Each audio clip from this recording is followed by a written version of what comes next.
Tonight, this afternoon at Victory Baptist Church,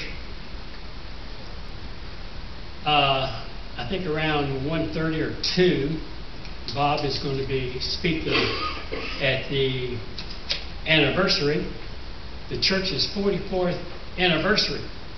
And so if you would like to go over, I'm sure he would not mind.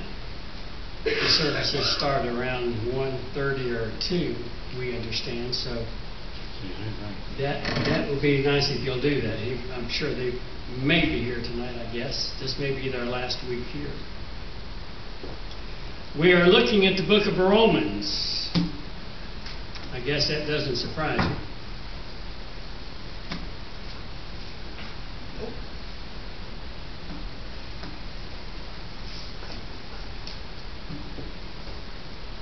We're going to start we are in verse 5 and 6. Let's look at verse 4. Wherefore, my brethren, ye also are become dead to the law by the body of Christ, that ye should be married to another, even to him who is raised from the dead, that we should bring forth fruit unto God. For when we were in the flesh, the motions of sin, or that is sinful passions, which were by or through the law, did work in our members to bring forth fruit unto death. But now we are delivered or discharged from the law, that being dead, that is, having died to that, wherein we were held, that we should, so that we serve in the newness of spirit, and not in the oldness of the latter. For while we were in the flesh, the sinful passions, which were aroused by the law, were at work in the members of our body to bear fruit for death. As we said in our earlier Bible class, learning to understand the Bible and what role it has in our life as a Christian is that we need to interpret the text. The way you understand the Bible is to know what it says. Amen. Yeah. Duh. That's exactly right. I mean, the reason many don't understand the Bible, number one, is they don't read it. Secondly, they don't read it because they don't think they understand it, but you can't understand it until you read it. Then when you read it, then you need to learn to interpret it before you make the application. And so we need to understand what the text is saying so that we will not get confused about what God is saying in our lives. And I am sure that all of us at various times in our Christian experience have been drawn to a misinterpretation of what God wants us to know about Him. I would imagine that through the years in our Christian life, we've always had an assumption of believing something that truly is not right, because the interpretation of the text was wrong or misapplied or misrepresented. And so it's very needful that we are clear what the text is saying so that we can properly apply it to our lives. Well, I thought the Bible said this, or I thought God would have this. Well, we need to be extremely careful when we come to the Bible that we're saying as clearly as we can say it, this is what the Bible says, with the purpose. The reason we preach is so that you will be able to understand what the text is saying, so you will be able to make an understanding of it so that you can apply it to your life. And that's so very important. Verse 5 says, "For we were in the flesh." The notions of the flesh, of sin, which were by the law, did work in our members to bring forth fruit unto death. When we were lost, which is a term that we use for a person who has not been regenerated, been made new, or born again. When we were under the rule and the control of our fallen sinful nature that we inherited by Adam. When we were not saved. We had no choice but to yield to the sinful passions of life.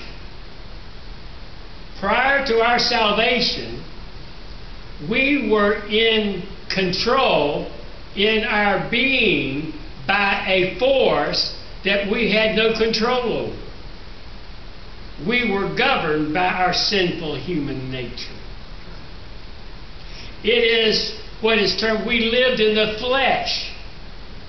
That is, we were prone to live for self. We were prone to sin.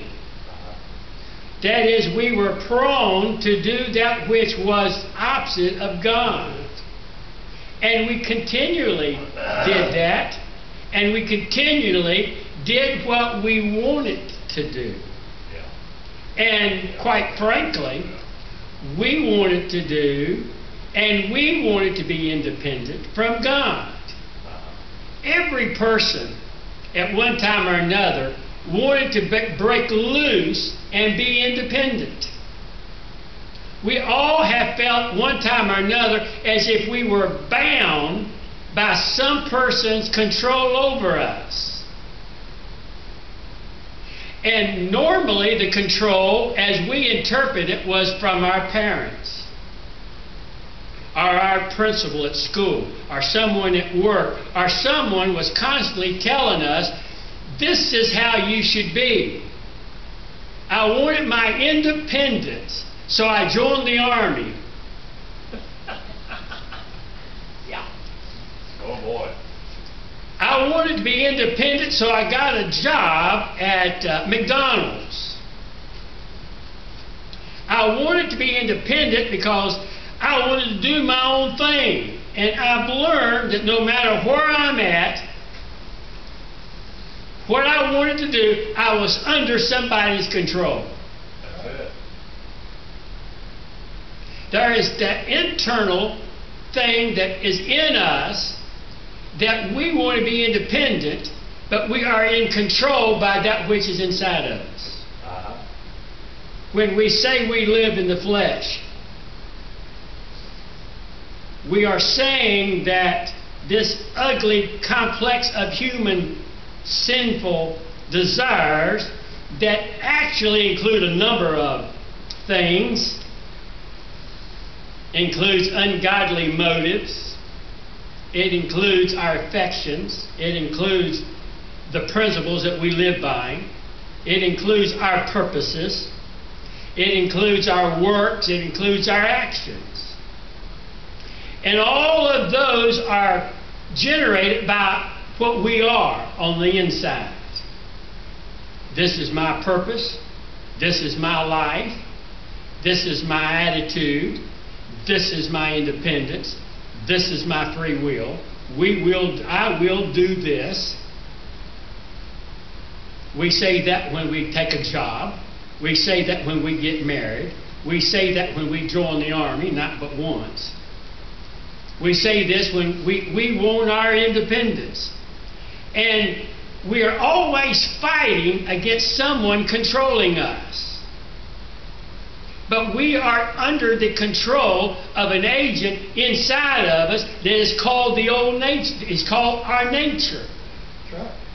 Our nature is given to us when we were born.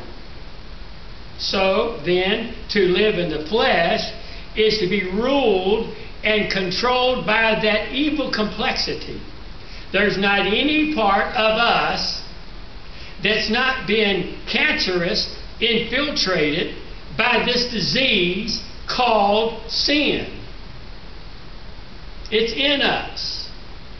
We had no choice but to be born with it, which really is difficult to analyze. It's difficult to understand, and is really made up of many interrelated parts.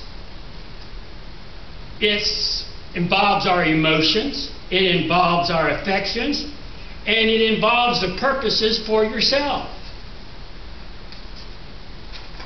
But thanks to our Heavenly Father, Christ, His Son, became, because of His saving work on the cross, on our behalf, the sinful flesh has no longer a right to reign in us. I can't even say that word. Debilitate and to drag us into pits of immorality. Well, which I believe we have a new nature. And the old nature is killed off. We as believers are still left with this remainder of sin from the old nature, as it were, which is still in this flesh. But what is different is that the believer has the Holy Spirit to say no and yes to God and no to the flesh. When I became a Christian, what happened is that my sinful nature got a rehaul. It got regenerated. It got something brand new. And that was instilled into me was the Holy Spirit that gives me the ability to say no to sin and yes to God. While we were in the flesh, that is, in our unredeemed self, we were not saved. We stood condemned before God. In this state of mind, we did what we thought was right and does that which we thought that God would accept. In our mind, in our unsaved mind, we really thought what we were doing was right. The person on the street, the person is not saved, has no clue that what he's not thinking is wrong. He assumes by his own cognitive understanding what he's doing is right. I mean, he really believes that. That's a part of his life. That's part of his nature. And it is only when he becomes a Christian that he recognizes that his old life was wrong. Amen. Again, when we are in the flesh, you are in a state of being lost, and that is, you're not saved. Well, how do we know all this? How do we know what we're doing is wrong? How can you convince a person that he's wrong?